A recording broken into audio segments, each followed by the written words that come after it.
Today we're going to be building the ultimate heavy bag stand so that you can do this, this, and this. Let's go. So first off, we're going to make our corner supports. And so we're going to do this using a 4x8 sheet of OSB here, but you could use plywood. I'm using 3/4 inch thick material. You want to go thick because this is going to be all of our support for our corners. It's going to make it really strong. And so we're just putting on some paint here. Paint's not necessary, but I would use it. It'll give you some extra durability in the weather, and also it'll make it look a lot nicer too. I'm doing it with black here to give it maybe more of like an industrial look. And then we're moving on to cutting down the sheet. Right here I'm marking the halfway point, and I am lucky enough to have a track saw, so I'm gonna cut this down in the middle. So I'll have two 4x4 foot sheets after I do this center cut. Now I'm just lining up the cut and slicing it down the middle. There's a lot of different ways that you could do this. You can do this with just a circular saw. If you have a big outfeed table, you could do this with a table saw. You could do this with a jigsaw. These don't have to be exactly square or anything like that. It'll definitely help in the structure and stuff and the way that it'll look.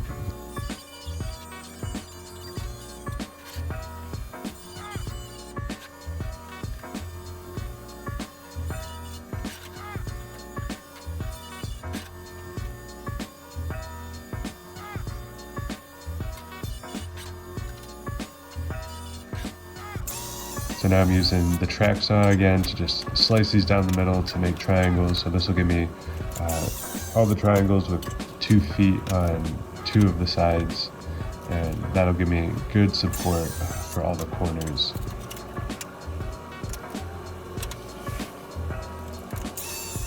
We're using 8-foot long pieces of 4x4, and so this will give us 2 feet of length on each side, so basically 4 feet of support across the 8-foot length of the 4x4.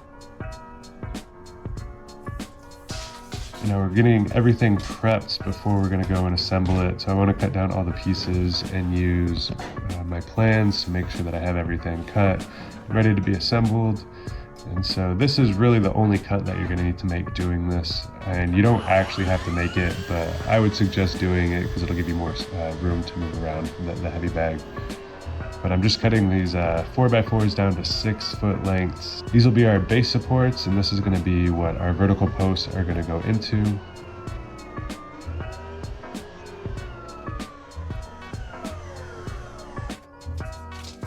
And so I'm just marking out where those vertical posts are going to go. I want to make sure I get these pretty centered. Again, nothing has to be super exact in this. It's not a nice piece of furniture or anything like that.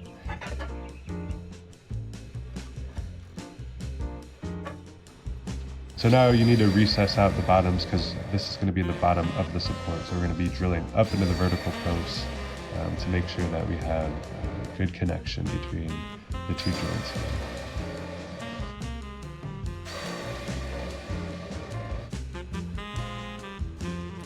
I'm using a bigger bit to make room for the head of the screw, and now I'm going to be drilling out for the screw all the way through. And so this is important because you don't want any of the wood cracking. You want to keep everything intact as much as possible, and so this will just add a lot less stress to the wood when you screw these really big screws into place.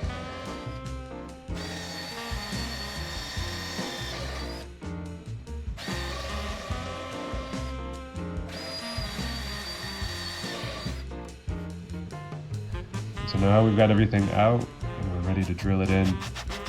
And so I'm just setting the screws kind of in place here, making sure everything's lined up. I've screwed out, or drilled out the locations for the screws on the vertical post as well too. So I'm kind of lining it up and then shooting it into the hole so that it's really tight on there. these screws right here aren't going to be the main support for the structure, but it is going to keep everything in place nice and secure for when we put on our corner brackets. All right, now we're getting everything into place. And so I really like to use my nail gun whenever possible, and I'll use it so that it just digs into the wood about like 1/4 of an inch or something like that. Not a lot, but for temporary things like this, especially things that you're not too worried about. I'm not too worried about a couple of holes kind of in these boards right here. And so it makes it much easier to stand up everything and to have the support rather than making friends or meeting people. If you use a nail gun, you almost don't have to talk to anybody. You can just kind of set things up and do everything yourself. Makes it a lot easier to complete these projects, that's for sure. So here's the trickiest part of the entire build, is drilling these screws from the top down. And so this is our support. So this expanse is 8 feet, and getting these in is really tricky, and especially making sure everything doesn't fall over. Luckily we have our supports, and I was able to get everything in pretty easily. I was surprised, I was expecting it all to come crashing down, but it went pretty well. And now that we've got it all screwed in, we can put in our corner brackets. And so these are our braces for our corners that we've made. Remember those triangles?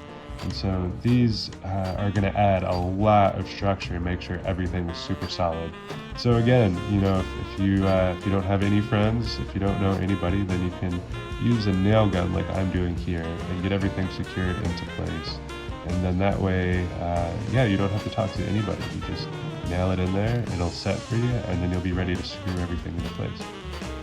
So here I am screwing out all of the screw hole locations. So I'm screwing in deck screws here. I think I use 2-inch screws. And so they're going to go 3/4 inch through the OSB, and then another 1.25 inch into the 4x4.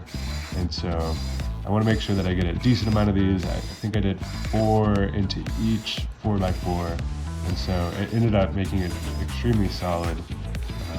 And now I'm driving the screws in, and this is going to make it so that it's really nice and secure. And you could do this. They have brackets that are metal. You can get on Amazon or Home Depot or many other places. And usually those brackets are about $35 a piece.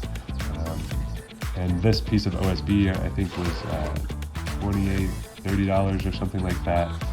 So you can save a lot of money by doing this. And I'm kind of considering this a temporary structure anyways. If it lasts me 2 years, that's way more than I'll ever need it. I just kind of want it for a little bit, and it'll do well out here in Arizona. It'll get fried in the summer, but it'll definitely last more than a year and a half. All right, all done, and it turned out great. The corner supports are really rigid. They give a lot of structure to it. It's really strong. It holds a lot of weight. We're using a strap to hang things from the top support. It's even strong enough to have a little chair hanging from it.